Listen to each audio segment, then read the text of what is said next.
How am I liking Marathon? I like it okay. I don't know if it's going to become my main game. However, I want to cover this tweet real quick from Mr. Glad. And let me just say, this one's going to be controversial.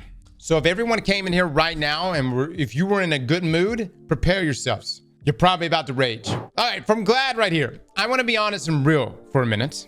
The whole Bungie Marathon Destiny situation is so weird to me. It doesn't make sense in my brain. You have Bungie making the most successful sci-fi live service looter shooter of all time over the last 10 years. They were already known for Halo, and Destiny took it to the next level. Yeah, a lot of people just don't realize just how, like, I mean, dude, you know Destiny has made a shit ton of money. I mean, I'm talking wheelbarrows of money. I'm talking Pete was dumping that in the garage every week. You know it. Because I know everything. Not only were we buying expansions, we're buying season passes, people were buying damn stuff from Eververse store. I'm guilty of it. I was buying ornaments. So in terms of like money, I don't know many games that made as much money as Destiny. Destiny starts to fatigue. Development starts to become lazy and stale. Bungie owns the live service shooter market with basically no competition. So there's no reason to change because it sells. But as things remain stale for Destiny, there's a huge window open in the market. A Destiny 3 fresh start would have been the greatest gift to the community. A community that is far beyond a cult following. It would have plunged life back into the franchise. D2 just cannot hang on forever.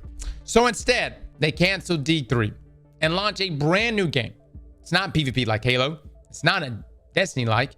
It's an extraction shooter. Kinda a weird genre in my opinion. You have all these Bungie Destiny fans that want to like Marathon. But the truth is, there's little crossover between Destiny players and extraction shooter players. It exists, but it's not what many would want. So who's the target audience here? Destiny players want Marathon to succeed so Bungie can succeed and therefore push resources back into Destiny and have Destiny succeed. As for Marathon right now, it doesn't look like it's revolutionizing the video gaming world or anything. It kind of gives off a been there, done that extraction shooter vibe. I know it's early, things could change, but these are my early impressions. So the whole thing just kind of confuses me a bit. I don't know. I just feel like a game winning ball was dropped hard. This isn't a hate post. I wish Marathon succeeds, at least at the minimum selfishly, so that Destiny continues to get more love. This is more of a, these are my shower thoughts post. Take care, everyone. Much love. So again, I just wanted to wake up and just have everybody get in a terrible mood. You know what I mean? I just want to, I don't care what your reason for being in a bad mood is. I just want everyone in a terrible mood. Okay?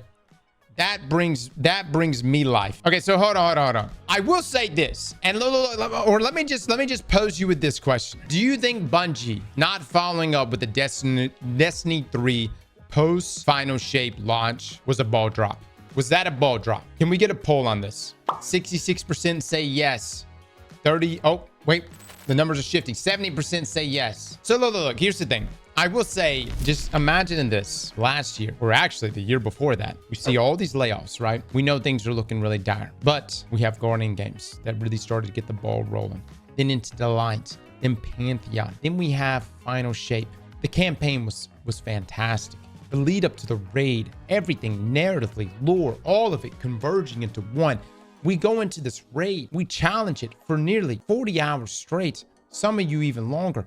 And not only do people come out of that victorious, which by the way took nearly 24 hours to complete, but people came out of it victorious and then immediately went into an excision mission.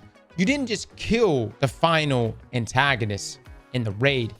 You killed the antagonist and then had to drive the final dagger into his heart in excision, which was a 12-man activity, which was something Bungie's never done before, outside of the few times that things glitch. Guys, I'm gonna be straight with you. I don't know if we will ever have that level of hype in Destiny ever again. I mean, you got to understand this. That's a 10-year buildup.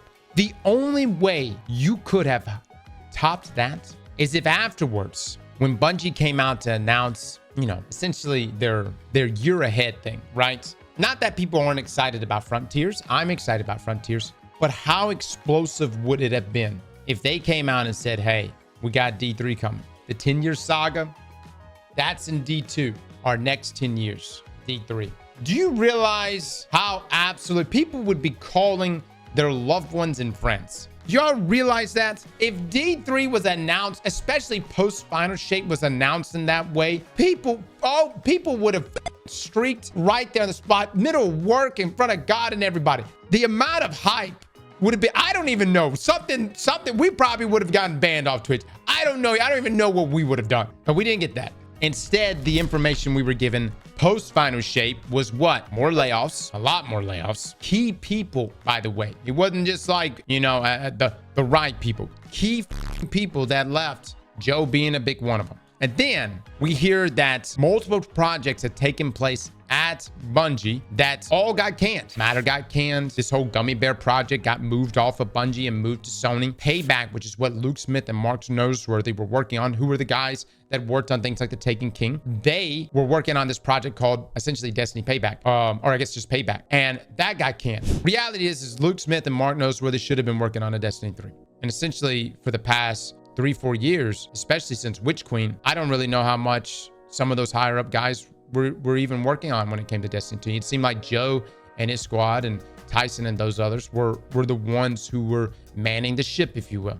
But we didn't get that. And whatever Payback was going to be, that never came to fruition. And we hear that Payback wasn't even going to be a real D3. It almost sounded more like Destiny Rising, but Bungie's version of Destiny Rising.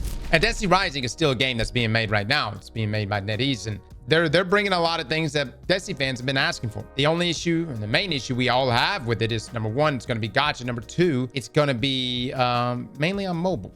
Yes, you can play it with an emulator on PC, but it's not natively to PC. Not exactly what we wanted, guys. It's not the way in which Bungie could have capitalized on the final shape.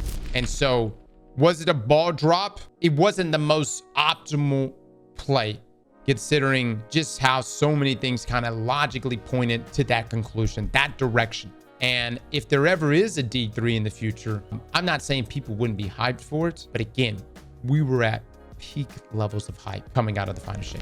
Now, the reason why Marathon is getting hit with all this is I feel like Marathon is just what's being blamed as being the next thing that Bungie's moving on to. But you got to understand too, there was a lot of things that Bungie was trying to move on to. They bit off way more than they could chew. They seemed like they had this desire to almost become like Blizzard, and the thing was to have this huge portfolio of games. And I guess to an executive, that sounds nice. That looks nice, right? To say, hey, look at all these, look at these 4 or 5 games we have, all live services, all doing well. But my thing is this: would you rather 4 or 5 games that are kind of good, or do you want one motherfucking game? One motherfucking game that's the most dominant game? I don't know, guys. I'm just saying, I would take the one motherfucking game. I would take the one game that's like, this reminds me of like, what's the scene? Hold on, I gotta look it up. Hold on. This is a great scene right here. Editors, we might not be able to include this. The point I'm trying to make is yes, Bungie wanted 4 or 5 games when they just needed the one, baby. And the reality is they had the one. It's not like they didn't have the one. Destiny is the one. And I know there's people right now having a great time playing Marathon. I'm having a good time playing Marathon. Maybe Marathon will reach some crazy levels of success, but will it have the dominance or even the potential dominance that Destiny had?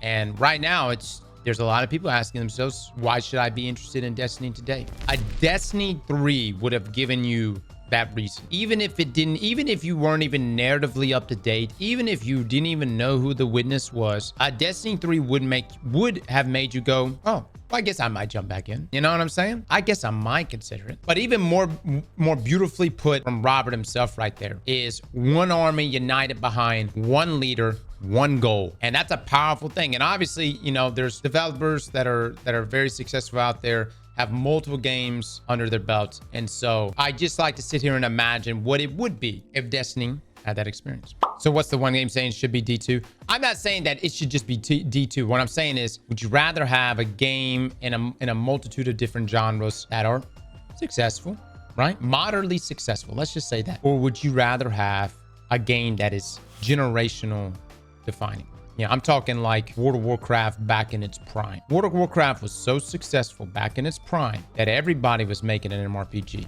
Halo defined a generation. Yeah, a lot of people don't want to admit this. Fortnite defined a generation. But whatever the case is, this is just Glad speaking his thoughts. And, you know, he is perplexed amongst many other Destiny fans that are perplexed. I know this because every video of Marathon we put out, which by the way, we've put out multiple videos of Marathon that are critical, but many videos we put out on Marathon has had people that are Destiny players that feel some kind of way.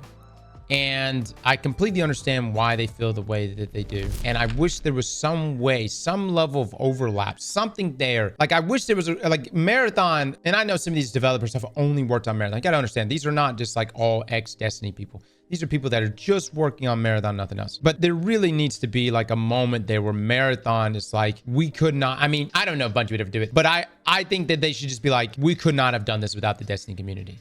We know the Destiny community has contributed so much to all of this. And maybe Destiny players might feel a little bit better after that. I don't know. Kevin Giannis with the Marathon after working on Destiny 2 Sandbox forever. Yeah. Dude, so did Lars Bakken. So did a multitude of the art people. There is a ton of people that have worked on Destiny who did move to Marathon. There's also a ton of people that have never even worked at Bungie, got a job at Bungie to just work on Marathon. Only time will tell, guys. Only time will tell. All I can say is, for the time being, Marathon does have some hooks that I've enjoyed. And my thing is I'm just a loot goblin. So I'm going to keep playing the game until I can get some exotics. I want to see what that's like, you know. I saw one this morning that was posted up where every time you loot a container, you go invisible, you know.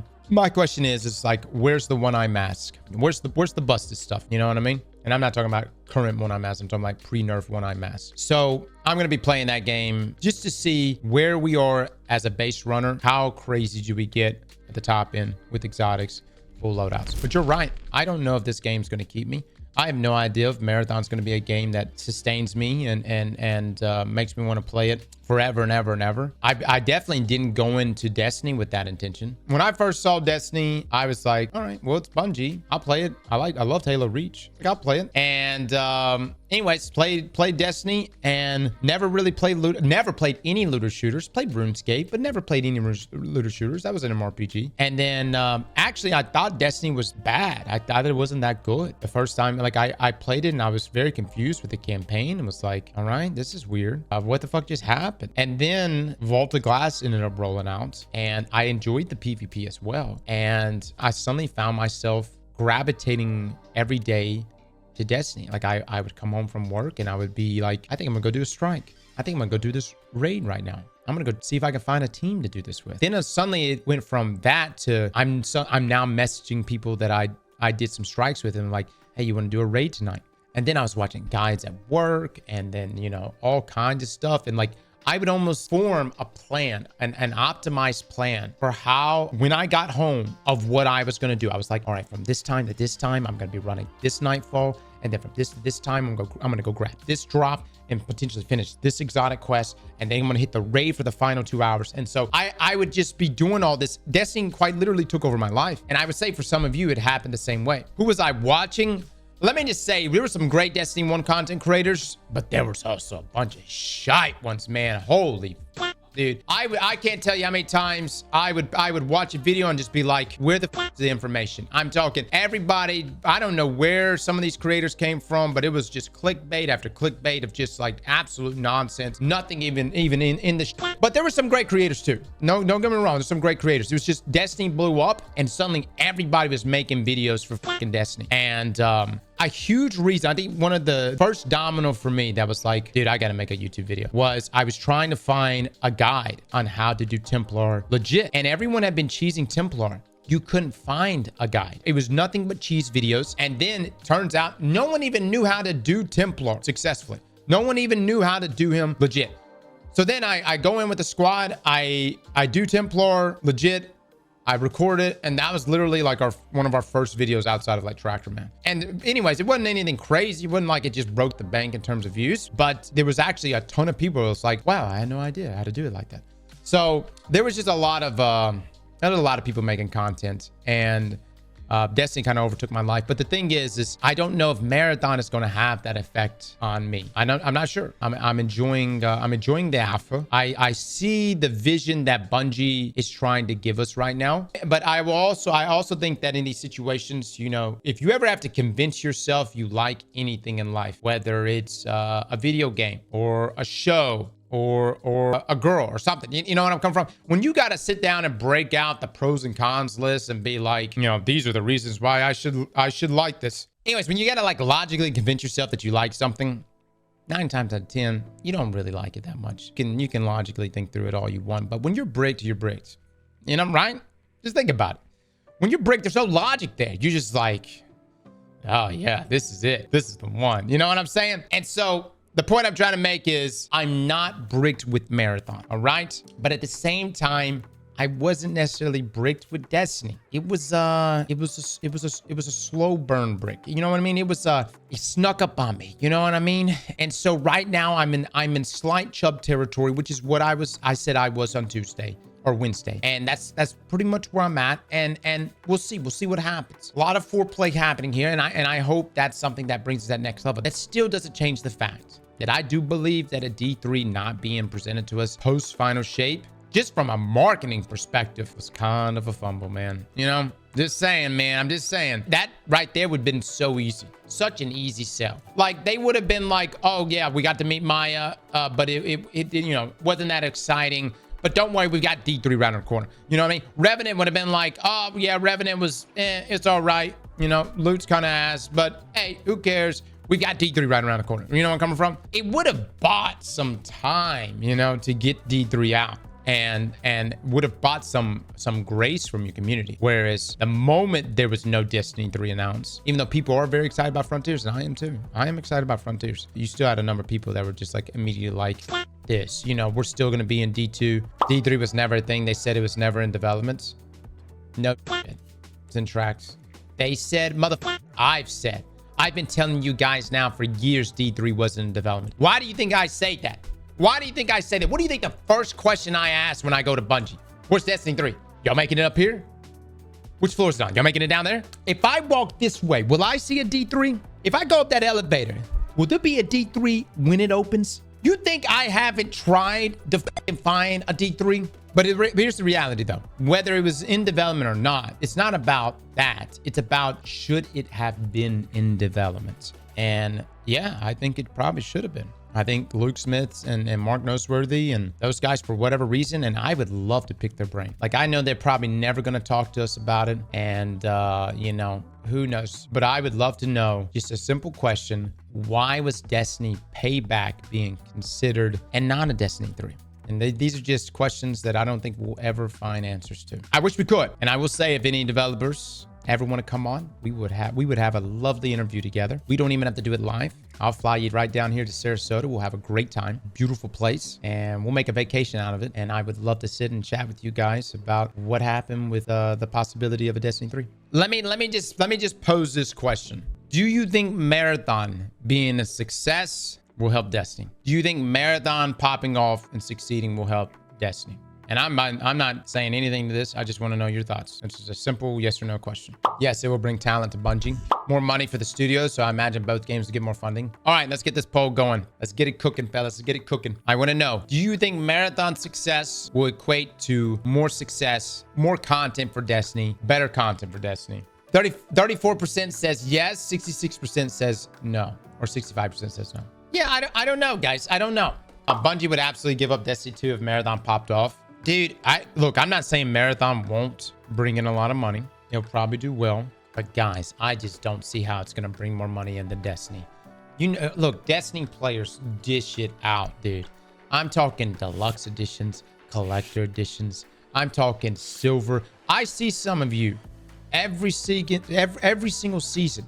You don't even level up. You start the season off by dropping $100 to level up your season pass. You guys don't even care. I see you at the tower just leveling up, just because your character does the little animation thing on the outside. And like, so all I'm saying is like people in Destiny drop a lot of money, more than even like MMORPGs and stuff. I just don't see. I'm not saying that Marathon won't make good money too, but how could you just walk away from that? You know what I mean? How could you just be like, no, I don't think we're going to make Destiny content for a community that is, although sometimes kind of toxic, but extremely loving and ends up spending a fuck ton of money. You know what I'm coming from? Slap that like button like your mama told you right.